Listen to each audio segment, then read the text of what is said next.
सो यहाँ पे जो हम लोग डिस्कस कर रहे थे कि अगर आपके पास में ट्रिपल बॉन्ड होता है तो जब भी ट्रिपल बॉन्ड होगा तो हाइब्रिडाइजेशन sp रहेगा, ठीक है, और लीनियर शेप आएगा।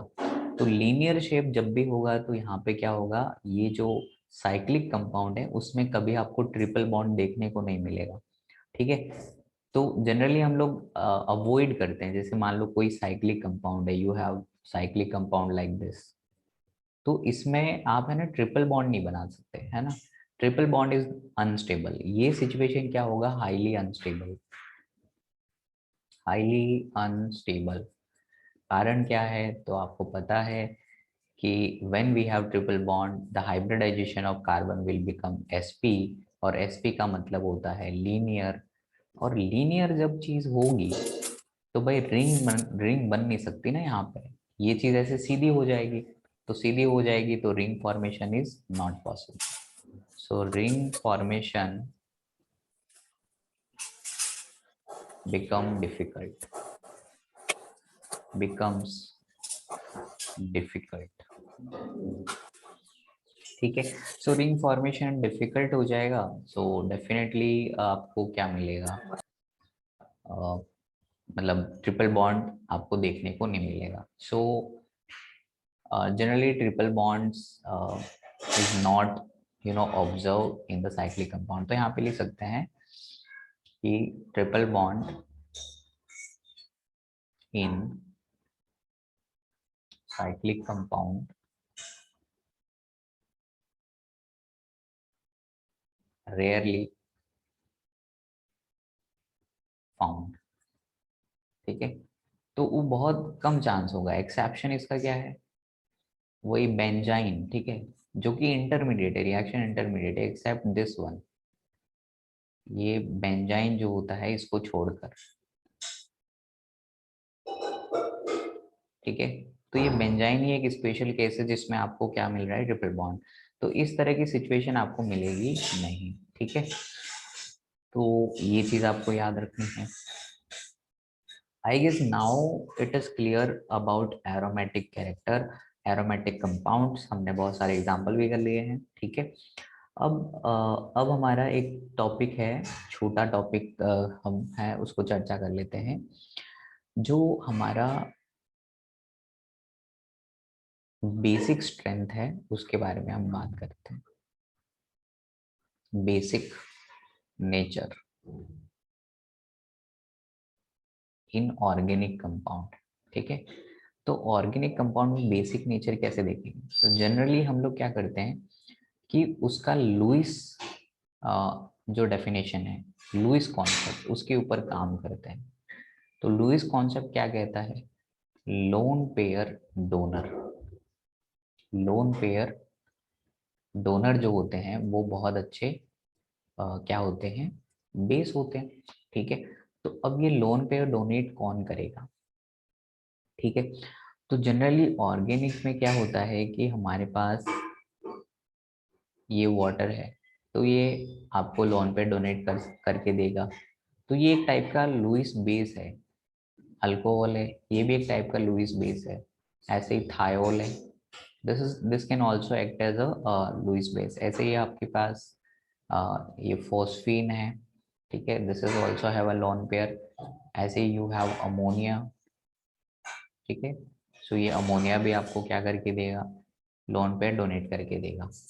तो हमारे जो एग्जाम पॉइंट ऑफ व्यू से चैप्टर के अंदर जो है हमारा है ये वाला, ठीक है। तो चैप्टर जो हमारा है जिसमें हमें बेसिक स्ट्रेंथ कंपेयर करनी होती है उसका नाम है अमाइन, ठीक है। ये 12th स्टैंडर्ड का टॉपिक है जिसके अंदर ये सारी चीजें डिस्कस होती है। सो अमाइन वाले चैप्टर में क्या होता है, कुल मिला के ये चीजें होती है, RNH2, ठीक है, जो कि प्राइमरी होता है, और R2NH जो कि सेकेंडरी है, और R3N जो कि 3 डिग्री वाला अमाइंस है, ठीक है। अब ये लोग क्या करते हैं, क्योंकि इनके ऊपर क्या है, लोन पेयर्स हैं, तो ये लोन पेयर डोनेट करते हैं। तो लोन पे डोनेट करेंगे तो इनकी जो बेसिक स्ट्रेंथ है वो हमें कंपेयर करनी होती है, ठीक है। तो बेसिक स्ट्रेंथ कंपेयर जब भी आपको करनी है तो idea is very simple. Idea क्या है कि जो बंदा लोन, पहले तो क्या देखना है आपको, लोन पेयर है या नहीं। ठीक है, पहले तो लोन पेयर होगा तो ही वो बेस की तरह काम करेगा। और दूसरी चीज आपको ये देखनी है कि वो बंदा कितना अनस्टेबल है लोन पेयर होने की वजह से। ठीक है, तो मान लो कि कोई बहुत ज्यादा अनस्टेबल है लोन पेयर होने की वजह से, तो क्या होगा, वो सबसे बढ़िया बेस माना जाएगा। जैसे एग्जाम्पल के तौर पे अगर हम समझें कि जैसे मान लो कि मेरे पास CH3 है और इसके ऊपर माइनस है, तो माइनस का मतलब तो लोन पेयर हो गया। और ऐसे ही मेरे पास NH2 माइनस है। ठीक है, और ऐसे ही मेरे पास OH माइनस है, और ऐसे ही मेरे पास F माइनस है। तो यहाँ पे अगर आपको बेसिक स्ट्रेंथ कंपेयर करनी है, तो सबसे पहले देखो कि लोन पेयर अवेलेबल है या नहीं।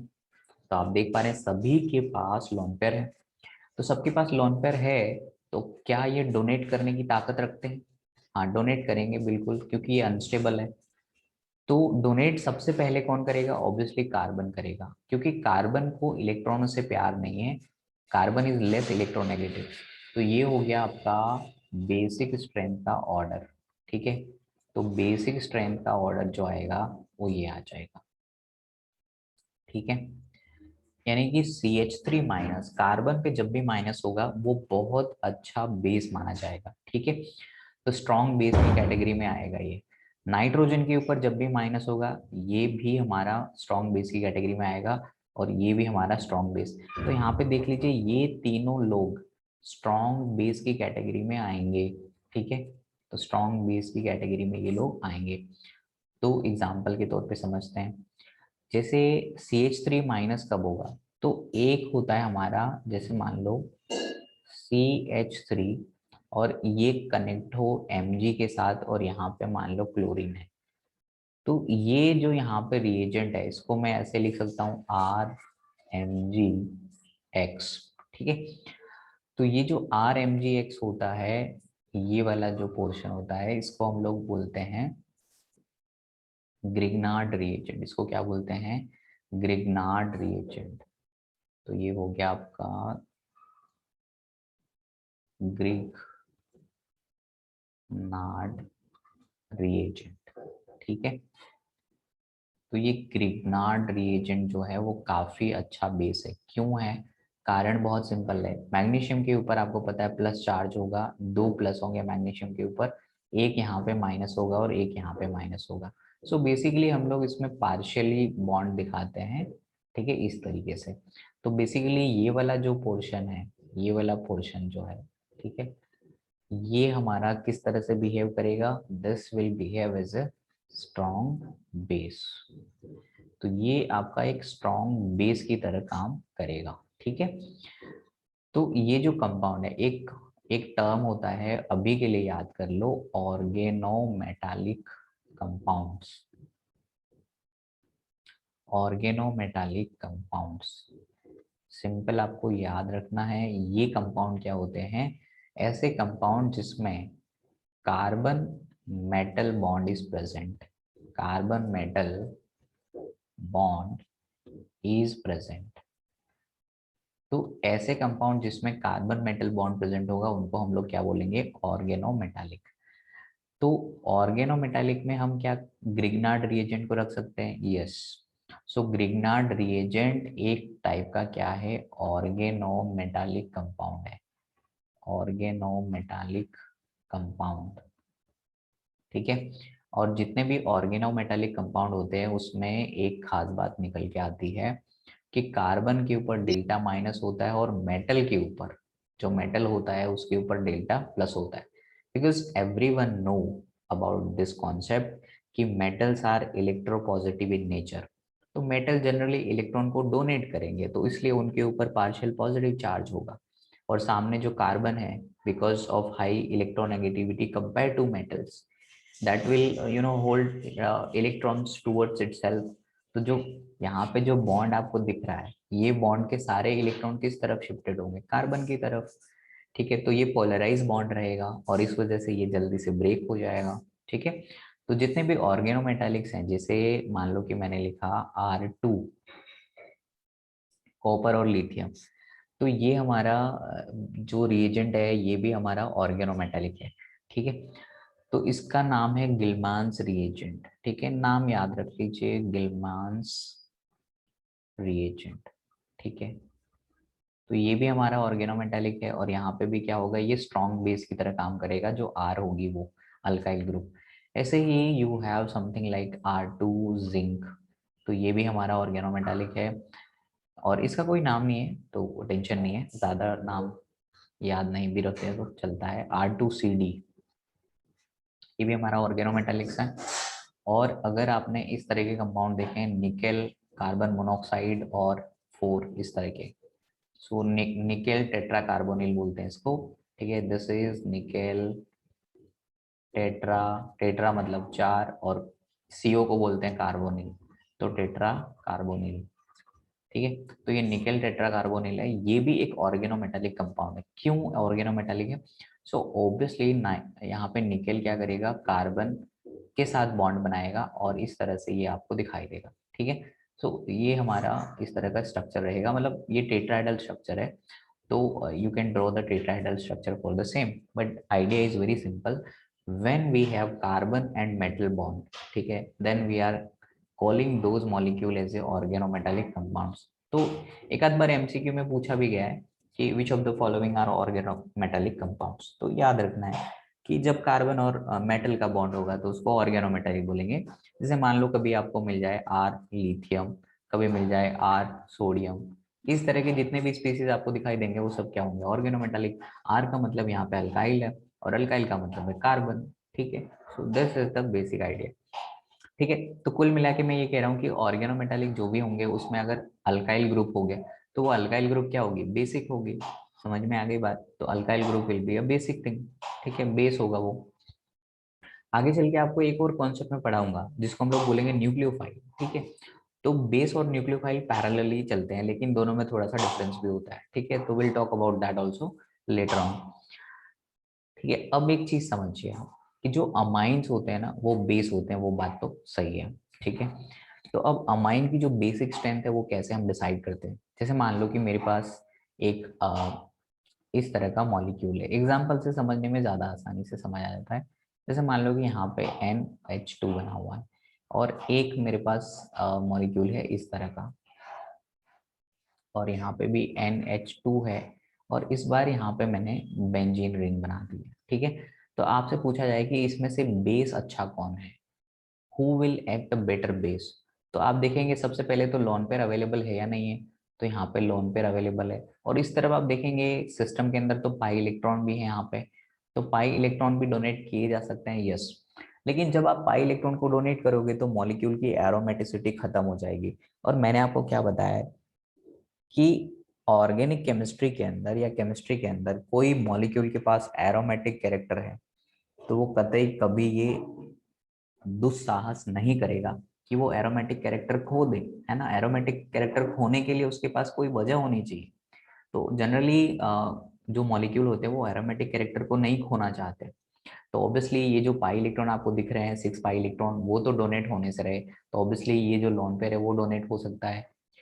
अब एक बात बताइए कि अगर मैं ये कहूँ कि यार A और B में लोन पेयर तो अवेलेबल है लेकिन सबसे पहले डोनेट कौन करेगा, who will donate first? A sir. ठीक है, तो A A sir. Will donate, A will donate Y, because आपको पता चल गया होगा कि ये हमारा बेसिक स्ट्रेंथ का ऑर्डर है और यहाँ पे हमने बहुत सिंपल कॉमन सेंस अप्लाई किया है। ठीक है, बेसिक स्ट्रेंथ का ऑर्डर, सिंपल कॉमन सेंस क्या कहता है कि ये जो है नाइट्रोजन, इसका हाइब्रिडाइजेशन क्या है, sp3।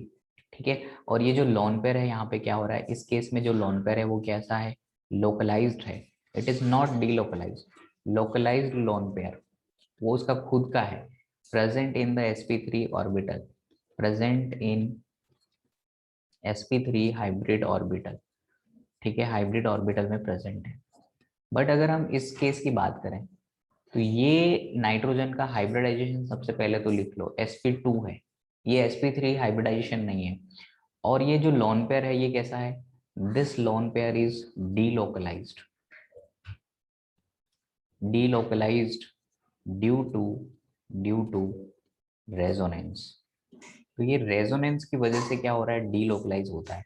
अगर ये डीलोकलाइज है यानी कि पूरे मॉलिक्यूल के काम आ रहा है, और अगर ये पूरे मॉलिक्यूल के काम आ रहा है तो क्या हम उसको डोनेट कर सकेंगे? क्या नाइट्रोजन के पास वो हक होगा कि वो डोनेट कर पाएगा? No. That is not possible. ठीक है, सो दैट्स वाई हम ये कहेंगे यहाँ पे, इससे हम एक स्टेटमेंट निकालते हैं कि जो एलिफेटिक अमाइन होता है, वो aliphatic amine is better base than aromatic amine. जो एरोमेटिक अमाइन है उससे एलिफेटिक वाले लोग बेटर होंगे। तो एलिफेटिक शब्द कब आएगा? अगर कोई स्पीसीज एरोमेटिक नहीं है तो वो एलिफेटिक कहलाएगी, चाहे वो साइक्लिक हो, ओपन चेन हो, ब्रांच वाली हो, उससे कोई मतलब नहीं है। Aliphatic include everything except aromatic compounds. I hope it is clear. So aliphatic amine जब भी होंगे तो लोन पेयर लोकलाइज्ड होगा, वो कहीं रेजोनेंस में पार्टिसिपेट नहीं कर रहा होगा, तो वो हमारा बेटर बेस होगा। ठीक है, I hope it is clear. और भी हम एग्जांपल्स आगे चल के देखेंगे। ठीक है, तो आज का सेशन इतना ही है। ठीक है, 12:30 हो गए हैं, so we have to end the lecture. चलिए, तो नेक्स्ट सेशन में मिलते हैं, तब तक आप ये चीज़ों को थोड़ा रिकॉल करिए। ठीक है। Yes sir.